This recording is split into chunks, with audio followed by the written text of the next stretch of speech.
know what time it is, Scott? Do you know what time it is? Dynasty Pigskin time. Pigskin Dynasty time. It's another episode of Pigskin Dynasty, your podcast for all thing Dynasty Fantasy Football with a sprinkle, just a sprinkle, of sports talk. I'm your host from the East Coast, Matt Phillips. Alongside me, as always, is the Blissville, Michigan Leprechaun, the unofficial fantasy guru, Scott Euler. What's up, Scott? How What's you doing up, today? Matt? Good. How you doing? Ready to get into this? Let's do it. Let's talk about up-to-date NFL news, Scott. You open it up. Let's open up with the big story. Dez Bryant was released on Friday. It's making headlines throughout the sports world. Apparently, it was a bitter release. I'm a Cowboys fan, so I'm going to have you take it over before I take it over. So, lay open the doors. All right, guys. As we all know, this has been a long time coming. Dez Bryant finally cut from the Cowboys. First, I want to discuss the impact that this makes for the Cowboys, because who's their number one receiver? Is it Allen Hurns? Is it Terrence Williams? Might even be Jason Witten at this point. Who knows? And as far as this impacts Dez... Cole Beasley. As far as this impacts Dez, his opportunity, I think it could only go up from here. So there's several landing spots he could go to that I think would just be magnificent for his value.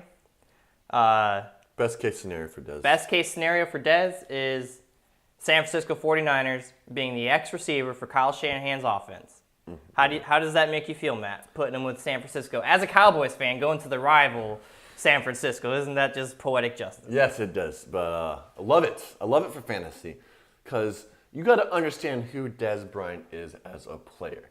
A lot of people say he's losing his production over the last couple of years, which may be so in a stats perspective, but I believe it's because lost his veteran quarterback, Tony Romo, entered in with a rookie quarterback. He had Brandon Weeden before that. Then that rookie quarterback loses his running back. And then there's no teammates to take the coverage off him. So I still believe he is a wide receiver number one, and I believe he's going to prove it this year. And you also got to look at the way he plays, okay? Dak Prescott reminds me a lot of Troy Aikman in terms of Troy Aikman likes his receivers to run precise routes, and he likes to see you open before he throws it, which is fine. Troy Aikman, Hall of Fame quarterback. I think Dak Prescott has the potential to be a Hall of Fame quarterback if he fixes his fundamentals. But let's look at when Dez Bryant was the best. It was this 2-year span with Tony Romo between 2012 to 2014. That's when Dez Bryant was his best. That's because Tony Romo, who is the gunslinger, kind of like Brett Favre, knows where to throw him. Dez was never the receiver that was going to burn you with the speed. He only ran a 4.5, which is fast, but in terms of like speedsters, that's not ridiculously fast. And his route running in Oklahoma State was never the best. He was always the physical guy that jumps up and get it. And Tony Romo always knew how to do that. He always read coverages, he always adjusted, always watched that safety come out, and he threw it to the only spot where Dez can get it. And Dak wasn't comfortable enough doing that. That was not Dak's play style, so that's why he kind of fell in production. But if he goes to the 49ers, I believe Jimmy G, who been shadowing from Tom Brady, he will do great. I think from fantasy perspective, if he goes to the 49ers, he gets 13 touchdowns. But let's go to the other teams. I think any team that has a quarterback that knows how to throw it to him, Aaron Rodgers from the Packers that comes to mind. They lost Jordy Nelson. They need to replace Jordy Nelson. Packers possibly. Let's look at Patriots have a talk on it. They traded Brandon Cooks, possibly the Patriots. But they go to a team that throws the ball. The quarterback knows how to throw the ball to him. Right. It'd be perfect. That's not afraid to throw into the one-on-one man coverage. Dez Bryant's going to savor as a fantasy. You know where else? There's a quarterback who can throw that back shoulder really well and will throw it up to his guys. New York Giants with Eli Manning. Ooh. And he already said he wants to stay in division. But yeah, he did say, I'll see you twice a year, but I also think that was more of emotional, but I don't mind seeing. Yeah, money talks too. Can you imagine Dez Bryant as the number 2 and Odell as number 1? Dez would take that coverage off Odell, and Odell will go off, and coverage will go to Odell, and the coverage... They'd be back and forth. It'd be pretty nasty. It's pretty nasty. But for me, the top 3 teams right now will be number 1, 49ers. I do think Arizona has a shot at getting him if they can work out an incentive-based contract. Has to be incentive-based because they have their salary cap is low. They don't have enough money. They got the need at receiver, so that's a good. But they did get Bryce Butler too, so I don't know how Bryce Butler will feel about that. He didn't have much of a market to begin with, so. And number 3, I think the Green Bay Packers do have a shot at getting him. I would like to add a team to that I also see a nice fit is Baltimore. I could see him going to Baltimore and kind of being like the Anquan Bolden of this 2018 Baltimore Ravens.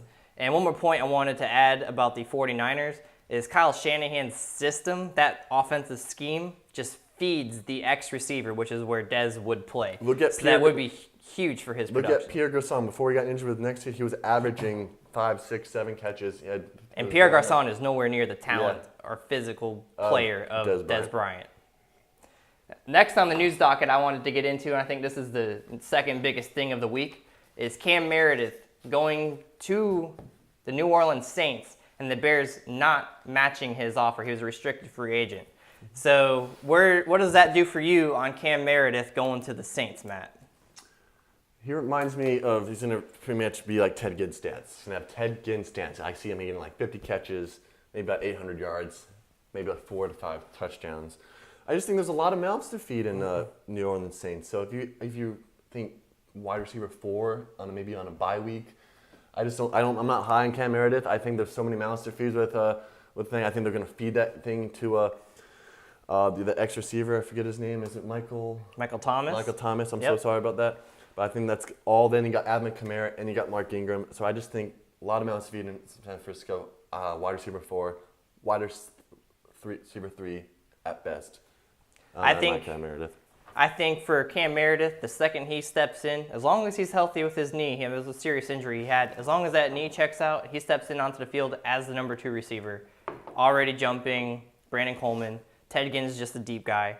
And then they don't have a tight end. It's Ben Watson, so that doesn't really scare me. And then Kamara, he'll be competing with Kamara. There's one thing the Saints do great, and especially with Drew Brees, you always find the way to get their players the ball. It's kind of like the Patriots. Don't matter who. It just doesn't matter who. So won't be surprised if Cam Meredith has an amazing season and certain player in our league, who, goes Cam Meredith train. So we'll talk about that. Let's go. He won a championship with Cam Meredith 2016, so I don't blame him.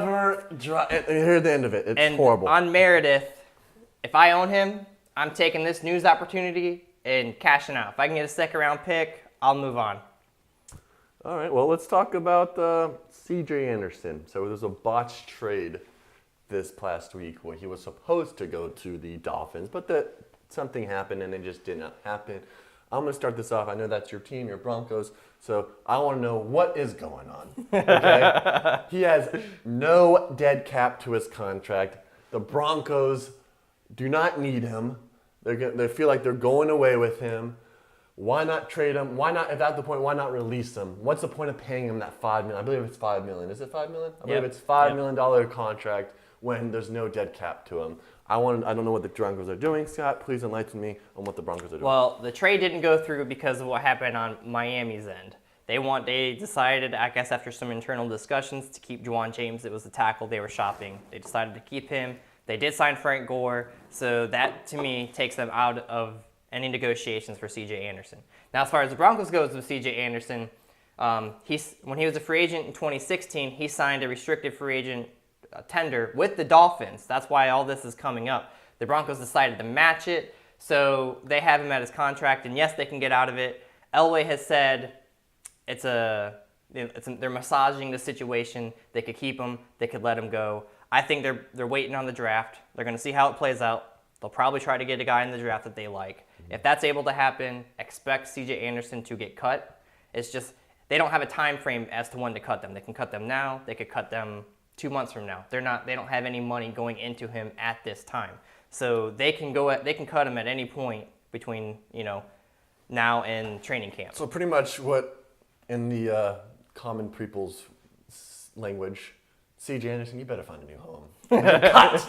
You're cut. Yeah, and they always, there's already been reports coming out that they're doing everything they can to make Devontae Booker, Anderson's backup, the number 1 guy going into this season. So I don't think they'll go running back early, but maybe like 4th, 5th round just to bring a backup in. What round was Booker drafted in last year? He was in 2016. He was drafted in the 4th round. Remember last podcast viewers what we said about last week about if a team drafts as a running back in the 3rd or 4th round, they're planning on that running back to take over. Yep. Keep that in mind. C.J. Anderson, you're going to find a new home. You're not going to be on the Broncos at the start of the NFL season. Is there a good home for C.J. Anderson that you like? I mean, I know I'm putting you on the spot here. I'm looking at teams that need a running back. Tampa Bay comes to mind. Yep. But I think they're probably going to get draft. a running back in the draft. So besides that point, no, not really. I mean, I don't particularly like him. I think he's all right catcher. He's not the best. kind of fat. He's kind of fat. Yeah, he's been eating a lot of Krispy Kremes, it seems like. But we'll just see. We'll see. But let's go into our way, say it with me, Scott. Way too early, bold fantasy predictions. We're going to go through each position, quarterback, running back, receiver, tight end, and we're going to do a defense, and we're going to do bold predictions. But I just want to clarify for the viewers, when we say bold predictions, we're saying people that are nowhere you think like going to happen, but has a potential happening. So you can't say the Los Angeles Rams are going to have a top 5 defense when they already were a top 5 fantasy defense last year. So keep that in mind. These are shot in the dark people that think they have the shot, just a small shot, of coming true. All right, Scott, you take it over with the quarterback position. I want to start it off at quarterback, and my bold prediction is Case Keenum will outscore Kirk Cousins in total fantasy points in 2018. I don't like that because Kirk Cousins is my quarterback. You want to enlighten on why, or just because of the weapons and the defense they have in Minnesota? Just weapons and defense they have in Minnesota. Denver's defense, it's eroding a little bit. They just lost Aqib Talib. I think they're going to have to throw it around a little bit more to keep pace with other teams. So, and to me, they're very similar. I think the score was already going to be pretty close. I don't think that's the general perspective between the two players. So, to me, I think just the fact that the defense, game script, the running game that Minnesota has, Denver, they're still trying to find that. I think all those things pieced together will allow Case Keenum to outscore Kirk Cousins. And he's a heck of a lot cheaper than Kirk Cousins. All right. Well, I kind of like it. My quarterback bold prediction is Deshaun Watson, who was on pace to be record-breaking fantasy numbers last year, would not finish as a top 12 quarterback. And I know that a lot of viewers are going to be like, what are you talking about? You're crazy, Matt. They're going to probably go at me on social media about you're crazy. So let me explain why. Deshaun Watson averaged 40 yards per game rushing, which is amazing for a fantasy quarterback. 4 points right off the top. 4 points right off the back. But he just tore his ACL. That's not going to happen. Look at Mariota. He broke his leg, and he's not the same runner. RG3 tore his ACL. Not the same runner. Not in the league. He just signed with the Ravens. So. Signed with the Ravens, but he's a backup. When you tear your ACL and you're a running quarterback, you're going to have to rely on your throwing because you're still afraid of that leg. You're going to favor that leg. Which leads me to my next subject. He had a 61.8% completion rating. Awful. Just give me a perspective of what that is. Same completion percentage as Jay Cutler and Eli Manning. Are they top 12 fantasy quarterbacks? No. Notice that. He had an absurd 9.3% of his throws were touchdown throws. Just to give you an idea how much of an outlier that is in the fantasy community. Tom Brady, who is probably consensus number 1 overall quarterback, maybe behind Aaron Rodgers, had a 5.5%. 5.5% of his throws were touchdowns, okay? And on top of that, I believe Dante Foreman is going to explode off that team. I don't think they're going to need to throw the ball as much, which leads me to believe Deshaun Watson will not be a top 12 quarterback in this year's fantasy season. Let's see into the running backs. Well, just to add on to Deshaun Watson, the sample size we have, it's pretty small. So defenses, they got film on him, so I expect, regression on his fantasy output for this season. So go into running backs. Matt, why don't you lead us off at running back? All right, so Kareem Hunt will be a non-injury bust. Kareem Hunt last year exploded onto the scene. A lot of people didn't even draft this guy. This guy came out of nowhere from Toledo, and that guy blew up. So this is why I believe he'll be a non-injury bust. Why did Kareem Hunt blow up? Spencer Ware's injury. Yes. He became the de facto number 1. Ware's coming back. And Andy Reid has always shown in the past that when he has 2 formidable running backs that he will use an RBBC. Let's go back a couple years. Jamal Charles, I think 2015, he tore his ACL, right? Week 1, I believe. What happened? Spencer Ware becomes that back that he feeds, It wasn't like Kareem Hunt in terms of statistics, but he just kept feeding him. And Charizard West. And Chandrick West, yes. Let's look at the next following year, 2016. Jamal Charles come back. It was about a 60-40 split between Spencer Ware and Jamal Charles. So I believe Spencer Ware and Kareem Hunt will be an RBBC. Would it be a good RBBC where both backs would be feed potential? We don't know. But for right now, Kareem Hunt is my non-injury bust. Nope, that is a concern of mine. I think based on his price and everything, Kareem Hunt's probably a little bit high, considering that, yes, Spencer Ware is coming back, and Spencer Ware has been able to produce in the past, as well as there's a quarterback change. There's a lot that comes with a quarterback change. Alex Smith is gone. We're going to be having Pat Mahomes, who is basically a rookie, even though he's going into his second year, take the reins. So I think that it's just not status quo, so that's going to, the value, there's going to be something there with the value. For my running back, I have to go with Kenneth Dixon is going to lead the Baltimore Ravens backfield in total fantasy points. Ooh. Yep. Now, obviously, if they draft Darius Geis in the first round, that bold prediction, that thing goes out the window. Mm-hmm. But when you look at the incumbents who are there, you got Alex Collins, who took over the backfield last year, and Terrence West, who had the lead but got injured. I think Dixon, being healthy, getting rid of that suspension that he was able to serve while he was on the IR, get him in there. I think he has every opportunity to compete for the starting role as Alex Collins or Terrence West.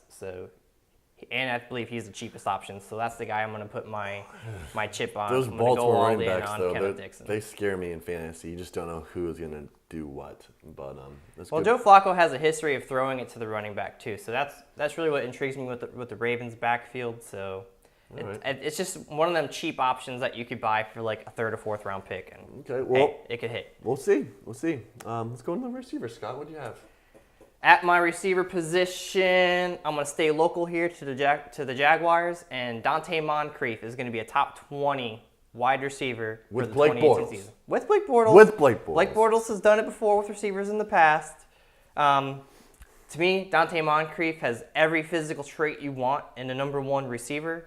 It's just a matter of being healthy and putting it together on the field. I think he did that when him and Andrew Luck were there together, but they weren't together very often. Either Moncrief was injured or Luck was injured. So I think if he can stay on the field and Bortles can feed him, he'll have enough targets, enough opportunities to go into being a top 20 fantasy receiver in 2018.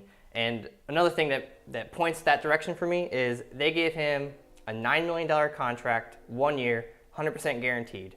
So they're spending the money for him to be that player for them. So that's where I am with Dante Moncrief. Just don't like Bortles. I'm scared of Bortles. But, okay, I like that. If I could stamp this fantasy season for the receivers, it will be the year of the slot. They will rule fantasy. The slot receivers will rule fantasy this year. Let me give you some players. Keenan Allen, Larry Fitzgerald, Adam Thielen, Jarvis Landry. All played the majority of their snaps, 30%, 40% in the slot, and they all average 15 points a game in fantasy football. And that doesn't include players like Golden Tate, Doug Baldwin, and most importantly, probably the GOAT of slot receivers, Julian Edelman, who's going to come back to a team that doesn't have a number one receiver per se. He's going to catch a lot of balls if he's healthy. I predict over 100 catches for Julian Edelman easily. Cordell Patterson's getting all those. Cordell Patterson. Oh, God, that guy. I can't stand that guy. I've been on him since he got drafted. Cordell Patterson. Still on my dynasty team all these years later. But the year of the slot, I think slot receiver is going to be on focus. I think it's going to happen. I wouldn't be surprised if Dez Bryant is in that list, because if Dez Bryant goes into a team that needs a slot receiver, he can play a good slot receiver. So year of the slot for fantasy, for receiver position. Why don't you give us your tight end? Tight end. All right, now this is really bold, guys. Really, really bold. But that's why it's way, way too early bold predictions. Hunter Henry and Austin Severius-Jenkins, yes, ASJ from the Jacksonville Jaguars, will both battle for tight end one. Not just tight end one fantasy terms, tight end one overall in the rankings for the year. Let me All right. Yeah, the floor. clarify, okay? So look at Hunter Henry first, okay? Antonio Gates had his least productive year last year. He had about 30 catches, 350 plus yards, and a handful of touchdowns. He's 37 years old. He's only playing for a Super Bowl. He's not going to be on the team anymore, okay? And I believe Hunter Henry will take over that spot. He will get a lot of catches and a lot of potential to get touchdowns. And ASJ, let's go to ASJ. ASJ with the New York Jets, with McCown was his quarterback. And he got robbed so many touchdowns that were controversial. Yes, I don't even want to get into that. But he has touchdown potential, and he did that on a team that didn't really have any players. But look at the teams they play for. Look at the San Diego Chargers and look at the Jacksonville Jaguars. What they both have, they have really good running backs. Really good running backs. And tight end's favorite friend is the play action game.